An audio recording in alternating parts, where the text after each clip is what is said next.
BJP. സംസ്ഥാന സമിതി ഓഫീസിൽ കൂട്ടത്തല്ല. തെലങ്കാന സംസ്ഥാന സമിതി ഓഫീസിലാണ് ബി.ജെ.പി. പ്രവർത്തകർ പരസ്പരം ഏറ്റുമുട്ടിയത്. ഹൈദരാബാദ് മുനിസിപ്പൽ കോർപ്പറേഷൻ തെരഞ്ഞെടുപ്പിലെ സീറ്റ് സംബന്ധിച്ചാണ് കൂട്ടത്തല്ല് അരങ്ങേറിയത്.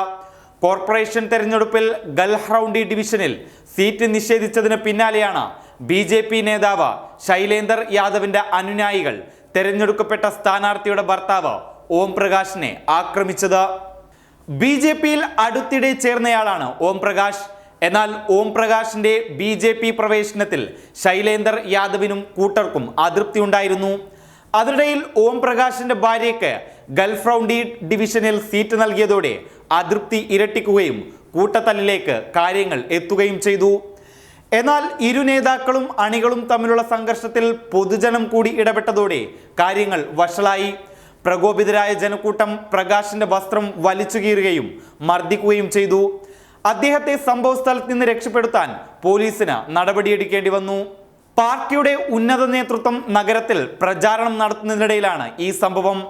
സീറ്റ് വിൽപ്പന നടത്തിയെന്നാരോപിച്ച ശൈലേന്ദർ യാദവിന്റെ അനുനായികൾ കേന്ദ്രമന്ത്രി Kishan Reddy, BJP. OBC Morcha president doctor K Laxman എന്നിവർക്കെതിരെ മുദ്രാവാക്യം വിളിക്കുകയും ചെയ്തു. സംഘർഷങ്ങൾക്കൊക്കെ കാരണം ബി.ജെ.പിയുടെ ഗോഷാമഹൽ MLA ടി രാജാ സിംഗിന്റെ കൂട്ടാളികളാണെന്നാണ് ശൈലേന്ദർ യാദവിന്റെ എതിർപക്ഷം പറയുന്നത്.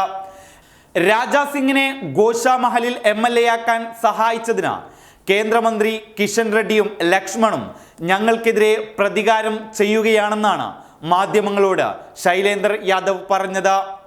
റെഡ്ഡിയുടെയും ലക്ഷ്മണിന്റെയും നേതൃത്വത്തിലല്ല, രാജാ സിംഗിന്റെ നേതൃത്വത്തിൽ മാത്രമേ ബി.ജെ.പി.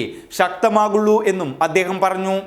തെലങ്കാന സംസ്ഥാന സമിതി ഓഫീസിലെ കൂട്ടത്തല്ല് അതീവ ഗൗരവത്തോടെ തന്നെയാണ് ബി.ജെ.പി. കേന്ദ്ര നേതൃത്വവും വിലയിരുത്തുന്നത്. News desk public Kerala. Mama's dishwash liquid, soft on hands.